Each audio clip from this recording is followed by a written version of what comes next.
Please note that this video provides general legal education and not tailored legal advice.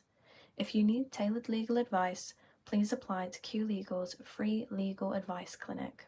Welcome to this Q Legal video on Founders Agreement. After watching this video, you will understand what a Founders Agreement is and when it comes up, why it is important for your startup, and what key clauses it should include to prevent future disputes. Okay, let's get started. What is a Founders Agreement? A Founders Agreement is a written contract between the people who start a business together before they set up a formal corporate structure for the business. Under English law, when two or more people start working on a business that has not yet been incorporated, they are automatically treated as a partnership. This means that profits, losses, and legal responsibilities are shared equally between the founders. A founders agreement, sometimes called a partnership agreement, helps avoid this uncertainty by setting out how the founders will work together, including their roles, responsibilities, how decisions will be made, what each person is contributing, and who owns intellectual property, amongst other things. While a founders agreement isn't legally required, it is a practical way for founders to establish clear expectations. Okay, now that we have a sense of what a founders agreement is, let's explore how it can help your organization. As mentioned above, a well-drafted founders agreement brings structure and clarity to what often begins as an informal collaboration between friends or colleagues.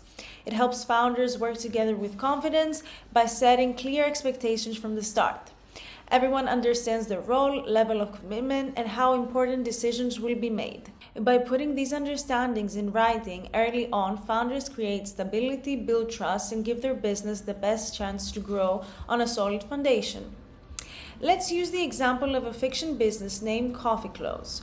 Coffee Clothes resources coffee grounds from local coffee shops to make yarn that can be used in fabrics. The two founders, Jane and Bob, contribute in different ways. Jane comes up with the idea and invests her savings to buy the first equipment and create the brand, while Bob manages production, builds relationships with cafes, and oversees day-to-day operations. Although their contributions are different, they decide to share ownership equally, each holding 50%. At first, this seems fair and balanced, but soon practical challenges arise. If both own the business equally, how do they resolve decisions when they disagree? For example, Jane wants to expand quickly with an investor's help, while Bob prefers to wait until the business is more stable. This is where a decision-making clause becomes important. It can spell out which decisions require both founders' consent and which can be made individually. As the business grows, Jane feels her financial risk deserves greater recognition, while Bob believes that daily work carries equal value. A contribution and ownership clause helps set these expectations from the start by recording what each founder brings into the business, whether that's cash, skills, or time, and how that links to their stake in the venture. This makes it clear what a 50-50 split represents and helps prevent future disputes. Later, when Bob starts feeling overworked and considers stepping back, new questions emerge.